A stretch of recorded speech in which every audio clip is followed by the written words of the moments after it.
down and start a riot. Niggas gon' buy it regardless, because I'm the hardest rap artist, and I'ma start this shit up. That intro was to simulate how fired up I am that I hit a freaking PR, and I wanted you to feel exactly how I'm feeling.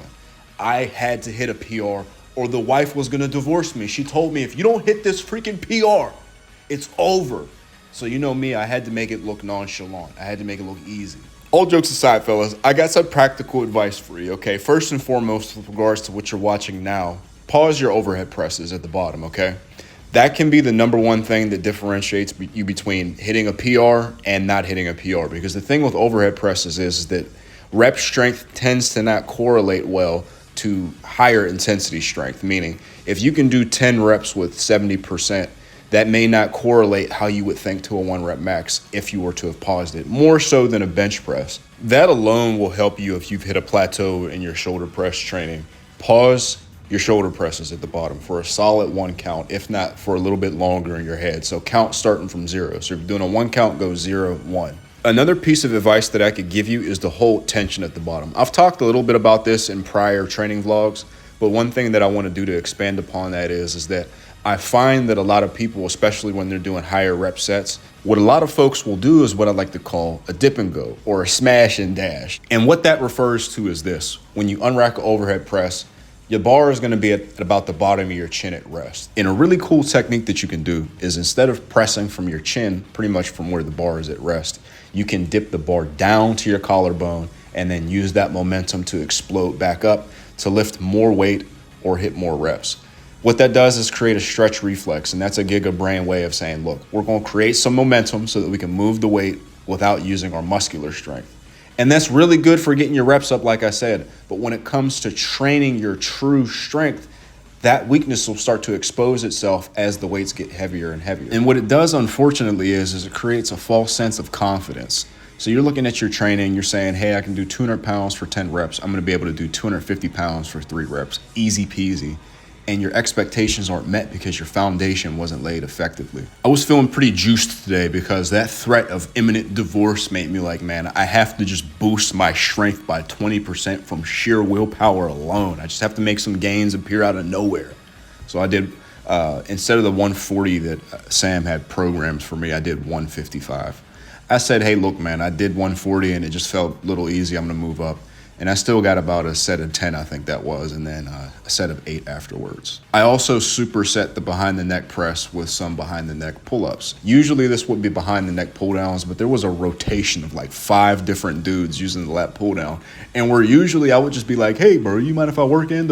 Instead, what I have here is just this rotation of 5 sweaty dudes that are just freaking going to war on the lat pull-down for some reason, just leaving all kinds of sweat stains on the seat. I don't know if I'm going to get swamp ass if I sit down in this chair. I don't know if this will create some sort of mutant virus that will infect everybody, bro. So like, and on top of that, like 5 different dudes, I'm not going to be able to work into this rotation and not be waiting like 6 minutes between sets. So the alternative was to do some behind the neck pull-ups.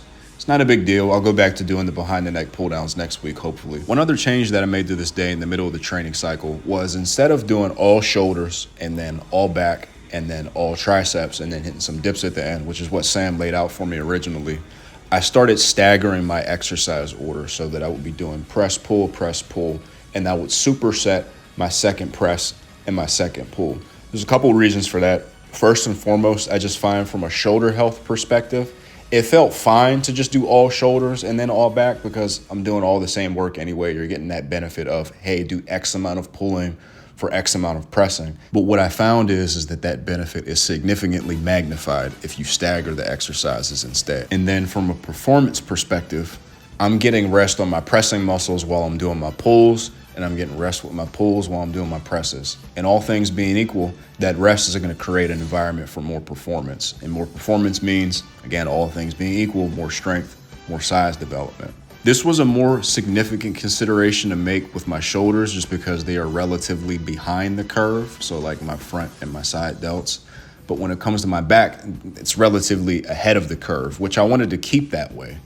I think that if you have a relatively ahead of the curve back compared to your pressing muscles, it's going to create a better environment for shoulder health and all things being equal, it's gonna leave you a stronger lifter. What I'm really fired up about is that I was able to increase my shoulder press without putting on any body fat, which is what I set out to do from the beginning, because how my physique looks is important to me. You wanna look good. That's half the reason why any of us are even lifting weights in the first place. A goal that I have for myself this year, on top of like my strength goals, is to just see how much muscle and strength I can put on my key performance metrics, so like my main lifts, while staying at a lean body fat percentage. Because I'll tell you what, one of my genetic advantages is that I'm able to build muscle at a relatively leaner body fat percentage than most people can at my level of training advancement. Finishing up the best rear delt exercise known to man, the reverse pec deck, we're gonna roll right into triceps.